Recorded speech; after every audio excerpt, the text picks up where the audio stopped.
1 सितंबर 1939 ईस्वी को जर्मनी ने पोलैंड पर अटैक किया और इसी के साथ सेकेंड वर्ल्ड वॉर या फिर द्वितीय विश्व युद्ध की शुरुआत हो गई। इसी दिन 1 सितंबर 1939 ईस्वी को ही ब्रिटेन की एक एस एथीनिया पैसेंजर जहाज 1103 पैसेंजर के साथ स्कॉटलैंड के ग्लासगो बंदरगाह से कनाडा के मॉन्ट्रियल जाने के लिए निकलती है। इस जहाज के कैप्टन का नाम था जेम्स कुक। इस जहाज का रूट था स्कॉटलैंड के ग्लासगो से निकलकर इंग्लैंड के लिवरपूल और उत्तरी आयरलैंड के बेलफास्ट होते हुए उत्तरी अटलांटिक महासागर को पार करते हुए कनाडा के मॉन्ट्रियल तक जाना था। इस जहाज को वार्निंग दी गई थी कि यूरोप में किसी भी वक्त युद्ध या वॉर शुरू हो सकता है, इसलिए यह जहाज जो है वह ना निकले। दरअसल जर्मनी में अडोल्फ हिटलर का जब से शासन हुआ था, तब से पूरे यूरोप पे युद्ध के बादल मंडरा रहे थे। वार्निंग के बावजूद भी एसएस एथेनिया जहाज स्कॉटलैंड के ग्लासगो पोर्ट से यात्री को लेकर के 1 सितंबर को रवाना होता है और 1 सितंबर को ही जर्मनी पोलैंड पर अटैक करके युद्ध की शुरुआत या फिर यूं कहे तो सेकेंड वर्ल्ड वॉर की शुरुआत कर देता है। लेकिन ब्रिटेन और फ्रांस ने अब तक जर्मनी के खिलाफ युद्ध की या फिर वॉर की घोषणा नहीं की थी। 2 सितंबर को जहाज इंग्लैंड के लिवरपूल से भी निकल जाती है। फ्रांस ने पोलैंड से यह वादा किया था कि वे पोलैंड की सुरक्षा करेंगे अगर उस पर कोई दूसरा देश अटैक करता है तो। यह वादा निभाने के लिए 3 सितंबर 1939 ईस्वी को ब्रिटेन और फ्रांस भी जर्मनी के खिलाफ युद्ध की घोषणा कर देते हैं और इसी के साथ पूरा यूरोप जो है वो युद्ध की चपेट में आ जाता है। 3 सितंबर को एसएस अथेनिया जहाज उत्तरी आयरलैंड के बेलफास्ट को पार करके अटलांटिक महासागर में प्रवेश कर चुकी थी। याद रखेंगे 3 सितंबर को ही फ्रांस और ब्रिटेन ने जर्मनी के खिलाफ युद्ध की घोषणा भी की हुई थी।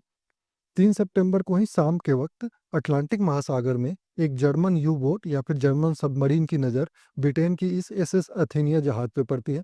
दरअसल जर्मनी ने सेकेंड वर्ल्ड वॉर शुरू होने से पहले ही अपने बहुत से सबमरीन या पनडुब्बी को अटलांटिक महासागर में भेज दिया था और पूरे सेकेंड वर्ल्ड वॉर के दौरान अटलांटिक महासागर और प्रशांत महासागर दोनों युद्ध के मैदान बने हुए थे, जहां पर कई सारे निर्णायक युद्ध लड़े गए। हजारों जहाज जो है इस अटलांटिक महासागर और प्रशांत महासागर में डुबो दिए गए।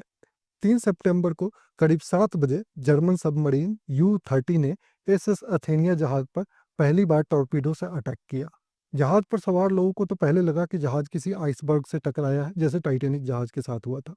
लेकिन थोड़ी ही देर बाद जर्मन सबमरीन U-30 दूसरी बार टॉर्पीडो से अटैक करती है और जहाज पर दूसरा धमाका होता है और इसी के साथ एसएस एथेनिया जहाज डूबने लगती है, जिसके बाद जर्मन सबमरीन जो है वो वहां से निकल जाती है।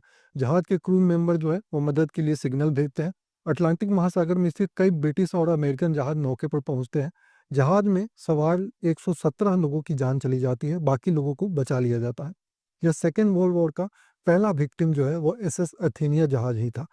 ऐसा तो कहा जाता है हमारे यहाँ के युद्ध करने से पहले बलि चढ़ाई जाती है, तो समझ लीजिए कि जर्मनी ने एथेनिया जहाज की सेकेंड वर्ल्ड वॉर में बलि चढ़ा दी थी।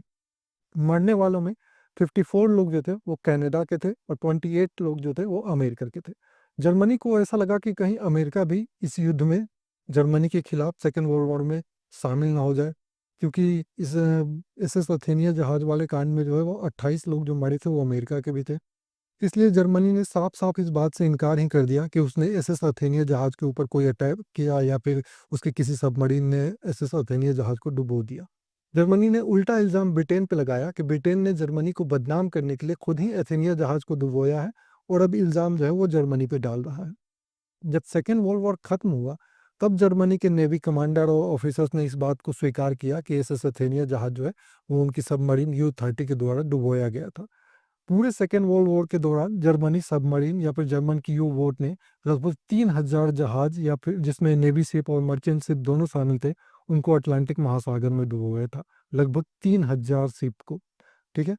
लेकिन एसएस अथेनिया शिप जो था वो ना तो नेवी शिप था ना ही मर्चेंट शिप था, वो तो एक पैसेंजर शिप था या फिर यूँ कहे तो यात्री को ले जाने वाला जहाज था। तो उसे इसलिए जो है एसएस अथेनिया जहाज को सेकेंड वर्ल्ड वॉर का फर्स्ट विक्टिम कहा जाता है। ठीक है। मिलते हैं हम लोग नेक्स्ट वीडियो में, तब तक के लिए बहुत बहुत धन्यवाद।